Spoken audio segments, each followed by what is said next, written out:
BJP Bengal में चुनाव है तो बोल रही है 75 लाख रोजगार देगी। जब यहाँ बिहार में जीत चुकी है तो 19 लाख रोजगार नहीं दिया है तो 75 लाख रोजगार वो हम लोग को कहाँ से देगी। युवा जाग चुका है, रोजगार पे देंगे वोट। जो सरकार हम लोग को रोजगार देगी हम लोग उसको वोट देंगे। अब एक ही मुद्दा, जो रोजगार दो वोट लो। तो ये हम जो सर्टिफिकेट एसएससी ने हमें मेडिकल फिट का दिया है कि आप सभी चीज में फिट तो हैं, लेकिन हमारे पास रोजगार नहीं है क्योंकि हमको सरकार ने हमको हिदायत नहीं दी आपको रोजगार देने के लिए। एसएससी का ये कहना है। जो सरकार हमारे पास वोट मांगने आएगी सबसे पहले हम उसको यही दिखाएंगे कि 2018 के कैंडिडेट है, हमारा क्या हुआ।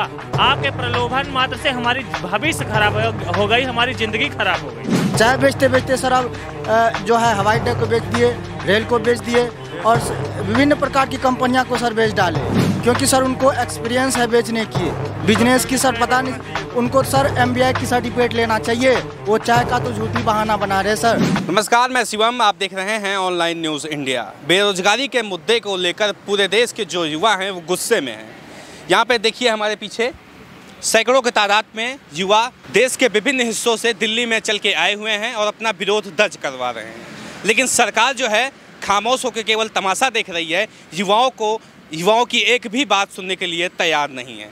बेरोजगारी का स्तर हमारे देश में लगातार बढ़ता हुआ चला जा रहा है और जिस तरीके से 2017 के SSC CGL के पूरी तरीके से नियुक्ति आज तक नहीं हो पाई है, 2021 आ गया, 2018 का अभी तक रिजल्ट नहीं आया है, 2021 की अभी एग्ज़ाम हुआ और एग्ज़ाम में इस तरह की चीज़ें हुई जो कि विडंबना पूर्वक है।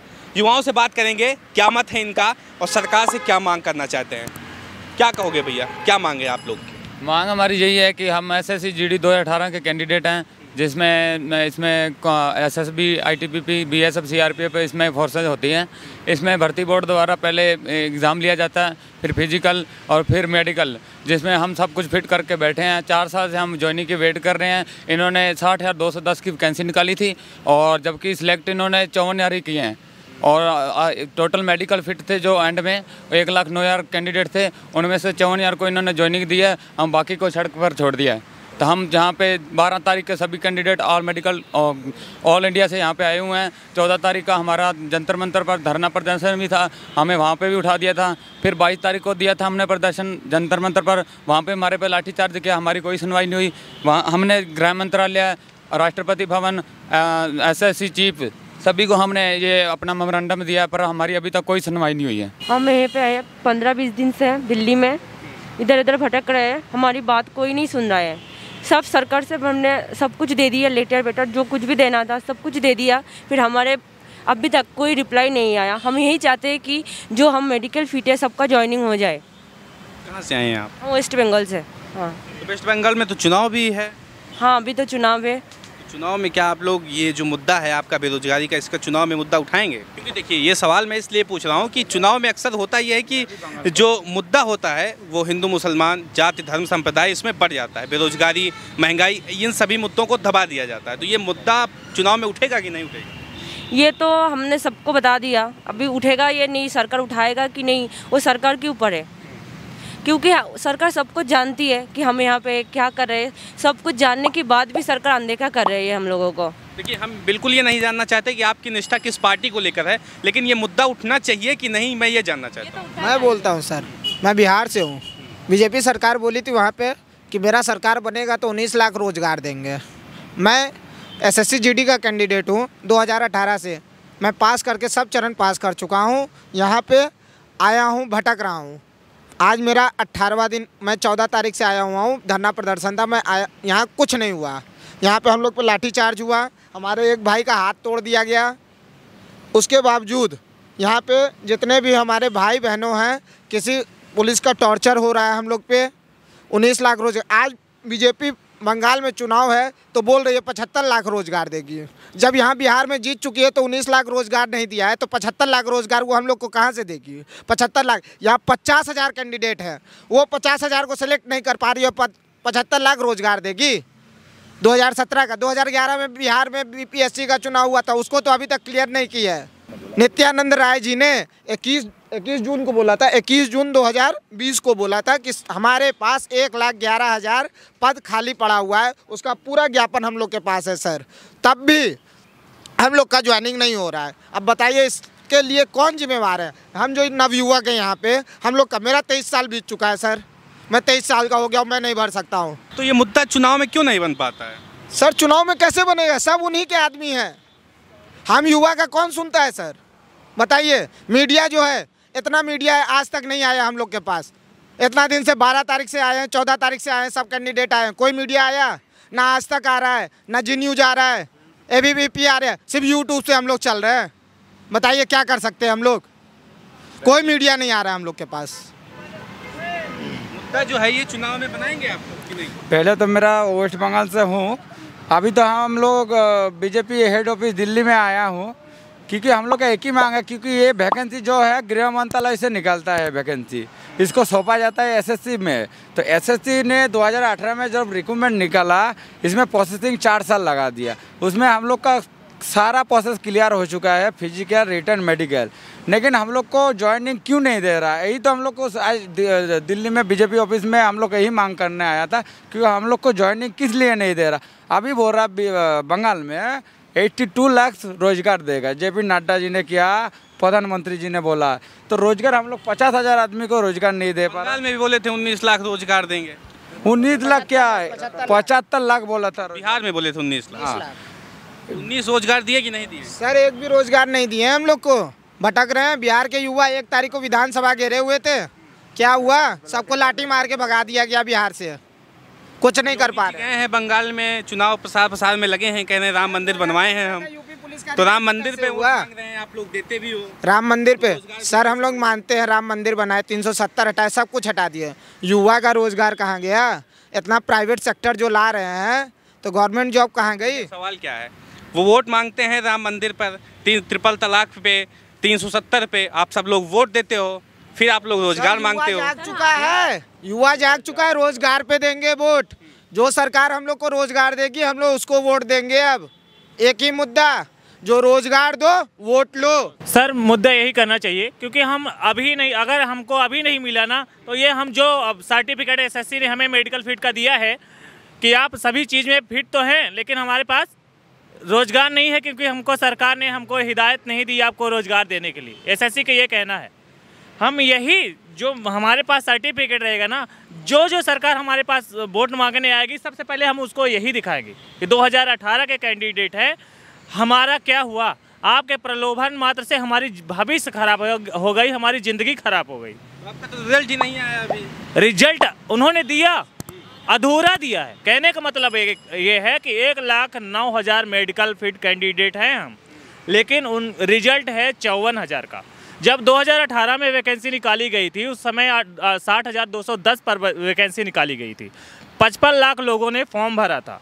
अब इसमें आप जानते हैं कि हर प्रोसेस में लड़का छटता है, छटते जो लड़कों की संख्या बची है 1,09,000 ही बची है। अब 60,210 की वैकेंसी निकली थी, उसमें भी उन्होंने घोटाला कर डाला, 54,000 को दिया। अब बचे हैं 1,09,000 बच्चों में 54,000 का किया, मतलब 50-50 निर्भर बनिए ना आप लोग। वो तो कैसे बने, क्या करेंगे? कैसे बने बताइए आप, कैसे बने आत्मनिर्भर? फार्मूला भी बता दें। वो पकौड़ा क्या सब तलेंगे? अगर सब पकौड़ा तलेंगे तो खरीदने वाला कौन होगा? मैं कहता हूँ। और फिर लड़कियों की बात उन्होंने कहा कि बेटी बचाओ बेटी पढ़ाओ, और फिर सड़कों पर ले आकर बैठा दो। ये बेटियों की आपने अभी देखा नहीं होगा, क्योंकि मीडिया, दलाल मीडिया तो हमें दिखाती नहीं है। दर से भटक रहे हैं, नंगे पांव लड़कियां भटक रही, जिनके पास चप्पल जूते चोरी हो रहे हैं, मोबाइल चोरी हो रहे हैं, उनके कपड़े चोरी हो रहे हैं। पता नहीं आधे से ज़्यादा बंदों का मोबाइल चोरी हो गया है। यहाँ 15-20 दिन से जिस तरह से हम भटक रहे हैं, जिस तरह से हम ये यहाँ का फेस कर रहे हैं दिल्ली का, आज तक ना मीडिया आई, ना आती भी है ना, तो कहती है सरकार का हम पर बहुत दबाव है, हम कैसे आपको दिखा दें। जितनी भी मीडिया वाली बात चल रही है। यस सर, दबाव वाली बात चल रही है। प्रधानमंत्री जी जो लगातार जितनी सारी सरकारी कंपनियां हैं वो बेच रहे हैं, उस पर कोई सवाल नहीं उठाता। अगर सरकारी कंपनियां बिक जाएंगी, वो प्राइवेट हो जाएंगी, तो नौकरी तो वैसे भी नहीं रहेगी। हमारी सरकार को ना सर, पहले से चाय बेचते बेचते आदत पड़ गया है, और सारी कंपनियां को बेच रही है, और युवा को रोड पे टहला देंगे। जो बेरोजगार युवा है सर, वो सारी कंपनियां बेच रही है, तो फिर रोजगार के लिए युवा तो रोड पे ही टहलेंगे ना सर। तो इसी प्रकार से सर हम लोग जो है बेरोजगार बैठेंगे और सारी कंपनियां को जो है विदेश में बेच देंगे सर। चाहे बेचते बेचते सर अब जो है हवाई अड्डे को बेच दिए, रेल को बेच दिए और विभिन्न प्रकार की कंपनियां को सर बेच डाले, क्योंकि सर उनको एक्सपीरियंस है बेचने की, बिजनेस की सर पता नहीं उनको सर MBA की सर्टिफिकेट लेना चाहिए। वो चाय का तो झूठी बहाना बना रहे सर।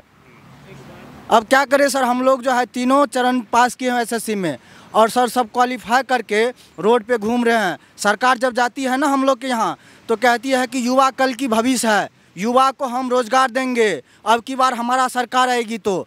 लेकिन सर क्या करें, हम लोग तो उसके प्रलोभन में आकर के त्रिपुरा के एक मुख्यमंत्री हैं, विप्लव देव नाम है उनका एक बहुत चर्चित बयान है कि जो युवा लोग हैं ये 2 साल 3 साल 4 साल सरकारी नौकरी की तलाश में घूमते रहते हैं। अगर ये लोग पान का ठेला भी लगा लें तो 2-4 लाख रुपए ऐसे कमा लेंगे। जगह क्या जवाब देंगे सर? जगह मिलेगा जरूर लगाएंगे। अब नौकरी नहीं मिला तो पान का ठेला ही लगा के चलाएंगे। पिताजी पर बोझ नहीं ना बनेंगे। अब कितना दिन सर रहेंगे सब? लोग ठेला लगा लेंगे, पकौड़ा तल लेंगे, आप लोग क्या करेंगे? वही तो हम क्या करेंगे, चाय बेच लेंगे, हम भी चाय बेच लेंगे, ठेला लगा लेंगे, पकौड़ा तल लेंगे, यही करेंगे। जो मंत्री लोग जो मिनिस्टर लोग हैं वो खरीदने आएगी। दुकान लगाएं, बस सिर्फ दुकान लगाएं, खरीदने कौन आएगा? मंत्री रोजगार। मोदी जी बोले कि ये अपने आत्मनिर्भर बनो, आत्मनिर्भर बनने के लिए हम लोग को बोले हैं। कैसे बन सकते हैं ये बता दे। वो आत्मनिर्भर बनिए, अपना खुद का देखिए। कैसे बने सर? आत्मनिर्भर तो बन गए सर अपने मेहनत पे हम लोग ज्वाइन हुए हैं, मतलब ज्वाइनिंग के लिए लड़े हैं। रोज दौड़ते थे, इतना पढ़ते थे। अपने माता पिता को एक आस था, पूरे गांव को आस था कि हमको नौकरी मिल गई है। सब इतना खुशी थे। 21 जनवरी की रात कोई नहीं भूल सकता। मेरे माता पिता रोए थे, ये मेरे भाई बहन के माता पिता रोए थे। कौन बता, इनका दर्द कौन सह सकता है? मोदी जी सह सकते हैं या कोई सांसद? हमारे एरिया का कोई सांसद हम लोग का नहीं सुनता है। चुनाव के टाइम में भी नहीं आता है हमारे पास। कहता है वोट तो जीतेंगे ही। वोट तो देते भी हो आप लोग। सर क्या करें, नौकरी चाहिए। हम लोग तो सोचे थे रोजगार मिलेगा, हम लोग तो अच्छा ही सोच के उनको वोट दिए थे ना। हम लोग अपने मेहनत में पीछे तो नहीं हटे हैं। अगर हटे हैं वो बोल दे हाँ तुम लोग इसमें तुम लोग को कमी है, तुम लोग को इस चीज़ में हम छाटे हैं, तो हम लोग चले जाएंगे शांतिपूर्वक। मतलब कहने का मतलब जितनी योग्यताएं होनी चाहिए पैरामिलिट्री फोर्स को ज्वाइन करने के लिए पूरी योग्यताएं हैं। कहने का मतलब रिटर्न, फिजिकल, मेडिकल जितने भी चरण होते हैं उन्होंने सब पास कर लिया है। अगर आपको रोजगार देना ही नहीं था, पूरा आत्मनिर्भर ही बनाना था, तो वैकेंसी आप निकालते क्यों हो? पैसा नहीं लगता हमारा, टाइम वेस्ट नहीं होता। पैसा तो ठीक है, सबसे बड़ी बात है समय हमारा बर्बाद होता है। आत्मनिर्भर तो हम बन लेंगे ना। आपके ऊपर निर्भर रह के 3 साल हमने क्या किया? समय बर्बाद किया, पैसा बर्बाद किया माँ बाप का। जो तिहारी मजदूर हैं, हम तो भाई किसी मिनिस्टर मंत्री के लड़के तो हैं नहीं कि जो सिपाही की वैकेंसी मांगने आए हैं। हम तिहारी मजदूर के लड़के हैं जिनका सपना था कि हमारा बेटा एक दिन कम से कम 10वीं 12वीं तो पढ़ा ही लेता, इससे ज़्यादा नहीं पढ़ा पाता। आप तो जानते हैं वो चाहता है कि कम से कम देश सेवा करने के लिए कोई वर्दी पहन ले, पुलिस की पहन ले या फौज की पहन ले, कोई वर्दी पहन ले और देश सेवा करे। लेकिन वो भी नहीं हो पा रहा। सरकार से वैकेंसी निकाल देती है, फिर कहती रिजल्ट दे देती है आधा अधूरा। आत्मनिर्भर बनिए, फिर आत्मनिर्भर बनिए। जब आत्मनिर्भर बनाना है तो युवाओं के अंदर काफ़ी ज़्यादा गुस्सा है और जो लगातार SSC CGL में रिजल्ट नहीं दिया जा रहा है, सीटें लगातार कम की जा रही हैं और जो चीज़ें हैं, बेरोजगारी का स्तर लगातार देश में बढ़ता हुआ चला जा रहा है। लोगों के अंदर काफ़ी ज़्यादा गुस्सा है और वो अपनी न्याय की मांग कर रहे हैं। आपकी राय क्या है कमेंट बॉक्स में बताएं। साथ ही साथ चैनल को सब्सक्राइब करें, वीडियो को ज़्यादा से ज़्यादा शेयर करें। मिलते हैं इसी तरह किसी और खबर के साथ, तब तक के लिए नमस्कार। इस खबर को अभी लाइक करें, शेयर करें, अभी चैनल को सब्सक्राइब करें और घंटी जरूर दबाएं।